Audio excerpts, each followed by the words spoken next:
আজ সমাজে প্রত্যেকটা মুসল্লির দিকে লক্ষ্য করলে দেখা যায় যে মুসল্লিগুলো তারা ঠিকই আমরা নামাজ আদায় করছি, কিন্তু 80% এর চাইতে অধিক পরিমাণে হবে যে মুসল্লিগুলো আজ পর্যন্ত নামাজের কোনটা ওয়াজিব, নামাজের কোনটা সুন্নত, কোনটা মুস্তাহাব, কোনটা ফরজ, এটা কিন্তু আজও পর্যন্ত তারা শিক্ষা করেনি।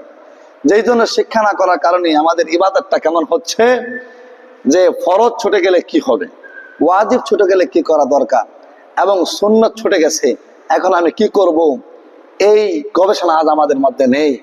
কারণ আমাদের গবেষণা তো হচ্ছে শুধু দুনিয়া দুনিয়া দুনিয়া নিয়ে, দুনিয়া কিভাবে বাড়ানো যায়, দুনিয়া কিভাবে সুন্দর করা যায়, দুনিয়াটা কিভাবে আরো বড় হয়, এই গবেষণা আজ আমাদের চলছে।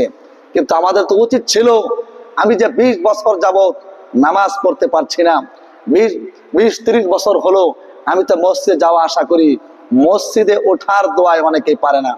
মাশাআল্লাহ, আমি তো অনেকদিন যাবত ইমামতি করি, অনেক মুসল্লিদেরকে মসজিদে ওঠা নামার দোয়া এবং বিভিন্ন দোয়া আমি শিক্ষা দিয়েছি। তো দেখলাম এই লোকটা প্রায় 20-30 বছর হয়ে গেল মসজিদে আসা যাওয়া করে, অধিক পরিমাণে আরো বেশি তারা আসে, আজও পর্যন্ত দোয়া নিয়ে গবেষণা করেনি। এবং কি মসজিদে কিভাবে দাঁড়াতে হবে, কিভাবে নামাজ আদায় করতে হবে, কিভাবে কাতারে বসতে হবে, এটাও কিন্তু তারা শিখেনি। মসজিদের আদব যেভাবে রক্ষা করতে হবে, এটাও কিন্তু তারা শিখেনি। এটা কবে শিখবেন আপনি? এই সময়টা আপনি কবে দিবেন? এখনো সময় আছে। এই সময়টাকে আপনি গনিমত মনে করেন, এবং গনিমত মনে করে প্রত্যেকটা মাসআলা আপনি শিখেন, নামাজের মাসআলাগুলো শিখেন।